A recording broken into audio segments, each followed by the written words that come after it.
एक गांव में बिरजू और खिरजू नाम के दो व्यक्ति रहते थे। वो दोनों गांव में लंबी लंबी फेंकते और गांव वाले उनकी बात को सच मानते। गांव का मुखिया खेत में उन दोनों के बारे में बात कर रहा था। अरे भाई, तुम कहना क्या चाहते हो? मुखिया जी, मैंने सुना है तुम्हारे गांव में बिरजू और खिरजू नाम के दो अंबानी रहते हैं। अरे टाटा, बिरला, अंबानी क्या बेचते हैं उनके सामने है? वो हमारे गांव की नाक हैं। तो फिर वो गांव के गरीबों की बहुत मदद करते होंगे। अबे, अमीर हैं तो क्या उन्होंने गांव के लोगों की मदद करने का ठेका ले रखा है क्या? मैं तो ये सोच कर आया था थोड़े बहुत पैसे उनसे उधार ले लूंगा। तभी वहाँ पर खिरजू आ गया। क्या हो रहा है मुखिया जी? कुछ नहीं, ये दूसरे गांव का व्यक्ति बिरजू और तुम्हारे बारे में सुनकर यहाँ आ गया कुछ पैसे उधार मांगने के लिए। मैं तो इसे इतने पैसे दे देता कि साथ पुश्ता बैठकर खाती इसकी, मगर कुछ देर पहले ही मैंने सारे पैसे बैंक वालों को दान में दे दिए। इतना बोलकर खिरजू वहाँ से चला गया। क्या साथ पुश्ते? लगता है एक नंबर का फेंकू है, और इससे भी बड़ा फेंकू बिरजू होगा। इस गांव के सारे मुझे तो मूर्ख ही मालूम होते हैं। मुझे यहाँ से चलना चाहिए। वो व्यक्ति वहाँ से चला गया और खिरजू चाय की दुकान पर आ गया, जहाँ बिरजू पहले से ही चाय पी रहा था। और सुनाओ खिरजू भैया, बहुत दिनों के बाद दर्शन हुए आपके। क्या गांव से बाहर गए थे? अब तुम्हें क्या बताया बिरजू भैया, है? 2 दिन पहले मेरी पत्नी अलमारी की साफ सफाई कर रही थी कि अचानक कुछ कागजात अलमारी से नीचे गिर पड़े। तब मुझे याद आया कि शहर में मेरी 200 बीघा जमीन पड़ी हुई है, तो सोचा क्यों ना उसे बेचकर कुछ पैसे ही बना लूं। तो क्या आपको याद ही नहीं था कि आपके शहर में इतनी बड़ी जमीन पड़ी हुई है? हाँ बिरजू भैया, अब मेरे पिता और दादाजी जो है इतनी ढेर सारी जायदाद मेरे नाम करके गए हैं, कहाँ तक याद रखूं, है? सच तो यह है कि मुझे याद ही नहीं था बिरजू भैया। शहर में 200 बीघा जमीन तो काफी महंगी होगी भैया, जहाँ तक मेरा ख्याल है। फिर तो आपके बैंक अकाउंट में करोड़ों रुपए आ गए होंगे। अरे बिरजू भैया, पूरे 20 करोड़ रुपए में सौदा हुआ ना, तो जाहिर सी बात है मेरे पैसे मेरे ही अकाउंट में आए होंगे भैया। तब तो आज की चाय के पैसे तुम ही दोगे खिरजू भैया। अरे करोड़ों रुपए में से 20 रुपए की मलाई वाली चाय तो पिला ही सकते हो। बिरजू की बात सुनकर खिरजू चौंक गया, जो कि लंबी लंबी फेंक रहा था। बिरजू भैया, मैं तो तुम्हें 50 रुपए का कढ़ाई वाला दूध भी पिला देता, लेकिन क्या करूं, वो 20 करोड़ रुपए मैंने दान कर दिए। क्या 20 करोड़ रुपए दान कर दिए? अरे भाई, लोगों को भीख 100, 200 या 500 रुपए दी जाती है। वो सब छोड़ो, तुम बताओ क्या है तुम्हारे पास? अब तुम्हें क्या बताऊं बिरजू भैया, मैंने अपने दोस्त बिल्डर को अपनी जमीन बेची थी। उसकी पत्नी को अमेरिका में एक घर पसंद आ गया था। उस घर की कीमत 20 करोड़ के आसपास थी। वो पैसे मैंने उसे ही दान कर दिए। पिछले महीने मैंने तुमसे 1 करोड़ रुपए उधार मांगे थे, तुम मुझे नहीं दे सकते थे? मैं तुम्हें पैसे उधार क्यों दूं? मेरी मर्जी, मैं नहीं देता। अरे कैसे नहीं दोगे? पैसे तो मैं तुम्हारे हलक से निकाल कर खींच लूंगा। हाँ। बिरजू की बात सुनकर खिरजू बुरी तरह से क्रोधित हो गया और दोनों में बुरी तरह से हाथापाई होने लगी। देखते ही देखते उन दोनों ने पूरी चाय की दुकान तोड़ दी और वहाँ से चले गए। दुकान का मालिक कल्लू अपना सर पकड़ते हुए बैठ गया। मैं तो तंग आ गया भैया, हर बार यहाँ आते हैं और बगैर बात के झगड़ा करते हैं और एक दूसरे को मारते हैं, पीटते हैं, सर फोड़ते हैं, और ले देकर इन दोनों को मेरी ही दुकान नजर आती है। अब मैं सामान कहाँ से खरीदूं? तभी वहाँ पर गांव का मुखिया आ गया। क्या हुआ कल्लू, तुम्हारी दुकान की ये हालत किसने की? मैं तो चाय पीने आ रहा था। अब तो मैं क्या बताऊं मुखिया जी, अपने गांव के 2 अमीर लोग हैं ना, बिरजू और खिरजू, उन्हीं दोनों ने मेरी ये दुकान की हालत की है। बिरजू और खिरजू ने तो सारे गांव का जीना हराम कर रखा है, लेकिन उनसे तो मैं कुछ बोल भी नहीं सकता। अरे वो दोनों तो खड़े खड़े अंबानी को खरीद लेंगे। अरे तो आप इन दोनों की उनकी पत्नियों से शिकायत क्यों नहीं करते? तुम्हें क्या लगता है कल्लू, क्या मैंने उनकी पत्नियों से इनकी शिकायत नहीं की? वो बेचारी तो स्वयं इनसे परेशान है। इधर बिरजू क्रोधित होता हुआ अपने घर चला गया। घर जाकर उसकी पत्नी जूली क्रोधित होते हुए बोली, आ गए लाड साहब, आज फिर से कल्लू भैया की दुकान तोड़कर आए हो। तुम्हें किसने बताया? गांव के लोग बात कर रहे थे। एक तो तुम कोई दिन भर कामकाज करते नहीं हो, ऊपर से तुम सारा दिन गांव में लंबी लंबी फेंकते रहते हो। कभी सोचा है तुमने जिस दिन गांव वालों को पता लग गया कि तुम सबके सामने झूठ बोलते हो, लंबी लंबी फेंकते हो, उस दिन वो तुम्हारे बारे में क्या सोचेंगे? हमारे गांव वाले तो बेचारे बहुत भोले हैं, एक नंबर के मूर्ख हैं। उन मूर्खों को तो यही लगता है ना कि तुम दोनों सच बोलते हो। देखो झुमरी, तुम अगर दिन भर काम करती हो तो मेरे ऊपर कोई एहसान नहीं करती। ये मत समझना कि 2 वक्त की रोटी देकर तुमने मुझे खरीद लिया। अगर मैं तुम्हें इतना ही नापसंद हूँ तो तुम जाकर कोई दूसरा पति ढूंढ लो। इतना कहकर बिरजू वहाँ से चला गया। झुमरी गुस्से से खिरजू के घर गई। खिरजू की पत्नी शीला गुस्से में अपने दरवाजे पर बैठी हुई थी। अरे झुमरी बहन, तुम यहाँ कैसे? क्या बताऊँ शीला बहन, मेरे पति बिरजू और तुम्हारे पति खिरजू के झगड़ों ने पूरे गांव में नाक में दम कर रखा है। रोज किसी न किसी का नुकसान करके आते हैं और भरपाई मुझे करनी पड़ती है, क्योंकि गांव वाले तो हमें अंबानी का रिश्तेदार समझते हैं ना। यही हाल मेरा भी है शीला बहन, मैं भी लोगों को पैसे दे देकर तंग आ चुकी हूँ। शीला वहाँ से चली गई। अगले दिन मुखिया ने कल्लू की चाय की दुकान पर खिरजू और बिरजू को बुलाया और बोले, तुम दोनों ने कल कल्लू की दुकान पर तोड़ फोड़ की। आपको तो पता है जब मुझे गुस्सा आता है तो मुझे अपने ऊपर काबू नहीं रहता, और वैसे भी गलती खिरजू की थी। मेरी कोई गलती नहीं थी मुखिया जी, शुरुआत बिरजू भैया ने की थी, अंत मैंने कर दिया।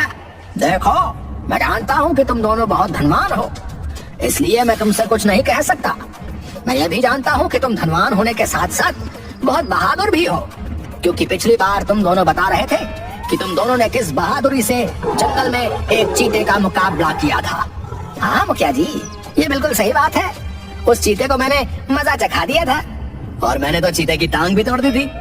मैं जानता हूँ। अब मेरी बात ध्यान से सुनो। कल रात मेरे घर पर पड़ोसी गांव से मेरा रिश्तेदार आया था, जो रास्ता भटककर जगुआर जंगल की तरफ चला गया। और तुम तो जानते हो कि जगुआर जंगल में कोई भी आज तक जो गया है वो वापस नहीं लौटा। मैंने सारे गांव वालों से हाथ जोड़कर विनती की कि वो मेरे रिश्तेदार को ढूंढने में मेरी मदद करें, मगर किसी ने मेरी सहायता नहीं की। तो आप क्या कहना चाहते हैं मुखिया जी? अरे तुम दोनों शूरवीर हो, महाबली हो, मुझे पूरा भरोसा है कि तुम दोनों मेरे रिश्तेदार को ढूंढ कर ले आओगे। मुखिया की बात सुनकर खिरजू और बिरजू बुरी तरह से डर गए। क्या हुआ, तुम दोनों चुप क्यों हो गए? नहीं मुखिया जी, मैं तैयार हूँ। हाँ, और मैं भी तैयार हूँ। तो फिर जाओ और इसी समय जगुआर जंगल की तरफ चले जाओ, और शाम होने से पहले मेरे रिश्तेदार को ढूंढ के ले आओ। मुखिया की बात सुनकर दोनों ना चाहते हुए भी जगुआर जंगल की ओर चले गए। दोनों नहीं जानते थे कि उस जंगल में एक चुड़ैल का शासन था। उस चुड़ैल की भयानकता देखकर बिरजू खिरजू से बोला, खिरजू भैया, कहीं ऐसा तो नहीं कि उस मुखिया ने हम दोनों को पानी पर चढ़ा दिया हो? कुछ मुझे भी अब ऐसा ही लग रहा है बिरजू कि हम दोनों को उस मुखिया की बातों में नहीं आना चाहिए था। इस जंगल की भयानकता देखकर तो मुझे लग रहा है कि हम दोनों का वापस जाना भी अब नामुमकिन है। देखो तो यहाँ के पेड़ भी किसी राक्षस से कम नहीं दिख रहे। वापस जाने से पहले सोच लो बिरजू, हम दोनों जो लंबी लंबी फेंकते हैं हमारी पोल खुल जाएगी। अरे खिरजू भैया, जान है तो जहान है, जब जान ही नहीं रहेगी तो फेंक कर क्या करेंगे? बिरजू ने इतना कहा ही था कि तभी दोनों के इर्द गिर्द काला धुआं लहराने लगा। अचानक धुएं से बहुत भयानक दिखने वाली चुड़ैल आ खड़ी हुई। क्या तुम दोनों को पता नहीं, इस जंगल में जो भी आता है वो कभी वापस नहीं जाता? हमें पता है। पता होने के बावजूद भी जंगल चले आए? नहीं, हम यहाँ रिश्तेदार के मुखिया को ढूंढने आए हैं। अरे नहीं, मुखिया के रिश्तेदार को ढूंढने आए हैं। इस जंगल का नाम सुनते ही लोगों के डर से पसीने छूट जाते हैं, पर तुम दोनों तो बहुत बहादुर हो और मुझे बहादुर इंसान बिल्कुल पसंद नहीं। अब तुम दोनों की मौत निश्चित है। हमें माफ कर दो चुड़ैल, हम कोई बहादुर नहीं है। बिरजू सही कह रहा है, दरअसल हम दोनों गांव में लंबी लंबी फेंकते रहते हैं। फेंकते रहते हो? क्या फेंकते रहते हो? अब तुम्हें कैसे समझाऊं चुड़ैल जी? फेंकना मतलब हम लोग गांव में बड़ी लंबी लंबी डींगे हाँकते रहते हैं। गांव वालों को लगता है कि हम दोनों बहुत बहादुर हैं, बहुत धनवान हैं, लेकिन सच तो यह है कि हम दोनों तो एक नंबर के डरपोक हैं। बिरजू सही कह रहा है चुड़ैल जी, हमें माफ कर दो, हमें यहाँ से जाने दो प्लीज। घर में मेरी प्यारी से बच्चे और छोटी छोटी बीवी मेरा इंतजार कर रही होगी। अरे क्या ऊटपटांग पड़ रहे हो? अरे क्या तुम्हारे नीचे से पानी कहाँ से आ रहा है?